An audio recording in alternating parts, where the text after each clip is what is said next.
Good morning. I am Captain Susan Korol, United States Navy, currently serving in the Navy Reserve Force. I received my appointment to the U.S. Naval Academy in spring of my senior year, that was 1982, and I graduated with my commission as ensign in May of 1986. My class was the sixth to include women, first admitted to the service academies in 1976. I was invited to share some of my experiences in the military with you today in honor of Veterans Day. But beyond my experiences, which may or may not be really relevant to you anymore, I would also like to spend a few minutes on decisions and how important it is to know yourself. So I have 5 minutes to cover about 28 years. Okay.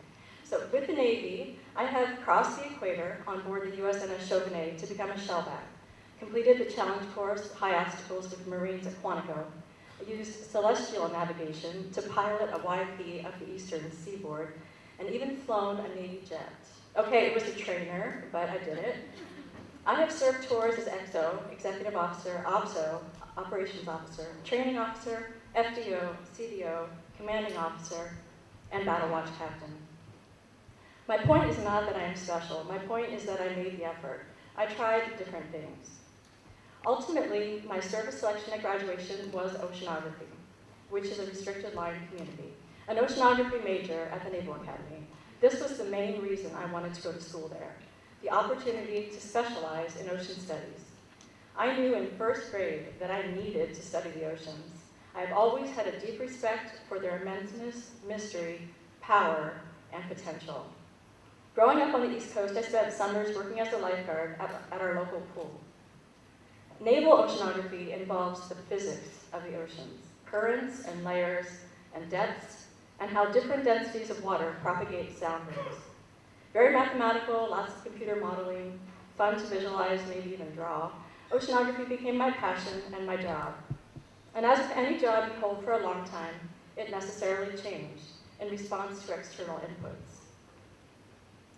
When a crisis confronts the nation, the first question often asked by US policymakers is, what naval forces are available? And how fast can they be on station? That's a quote by Admiral Charles Trost, who was CNO, Chief of Naval Operations from 1986 to 90. So I entered service in the Navy in the 80s. Our threat at that time was the Russian Navy and their submarine fleet. My role was ASW, or anti-submarine warfare. With the collapse of the Soviet Union and their Navy in 1991, the emphasis on sea control and ASW lessened, and our focus was closer to shore. This was the post-Cold War era, 1991.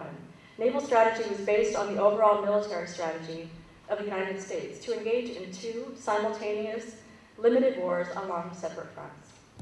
The Gulf War against Iraq and Operations Enduring Freedom and Iraqi Freedom involved multiple disciplines. Mine warfare, which involves characterization of the ocean or basin floor in order to detect and then neutralize enemy mines, was crucial to ensuring safe navigation in hostile waters. In 2007, the U.S. Navy reached the smallest sized fleet at just 247 ships since World War II. Today we're at 285 and growing.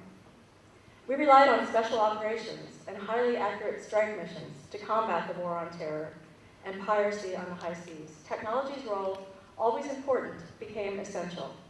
My job expanded to include not only meteorology, fleet weather forecasts, and open ocean warnings to ISR, intelligence, surveillance, reconnaissance, electronic preparation of the battle space through the use of high-resolution satellites to enable the warfighter to operate most efficiently and effectively. Better intelligence yields better decisions. Current threats span from littoral combat, which is nearshore zones, back out to a renewed emphasis on ASW in response to aggressive moves by Iran and China. The Navy's newest ship designs are modular and fast, flexible, with optimal manning. Drones are being utilized across the military to reduce our footprint in the conflict and spare lives as we strive to fight smarter when conflict cannot be avoided. So over the course of my 28 years service, you see my job has changed. Essentially, I think it's come full circle. Started with ASW, went into mine warfare, then I did a little bit of ISR work, back to ASW is where I am today. My lifestyle, Navy, has been steady. Much like an outsized pride, the Navy has core values: honor, courage, and commitment. These values are a constant reminder of how to conduct yourself, professionally as well as personally. They are values upheld by every sailor, from the newly enlisted recruits to our most senior leaders.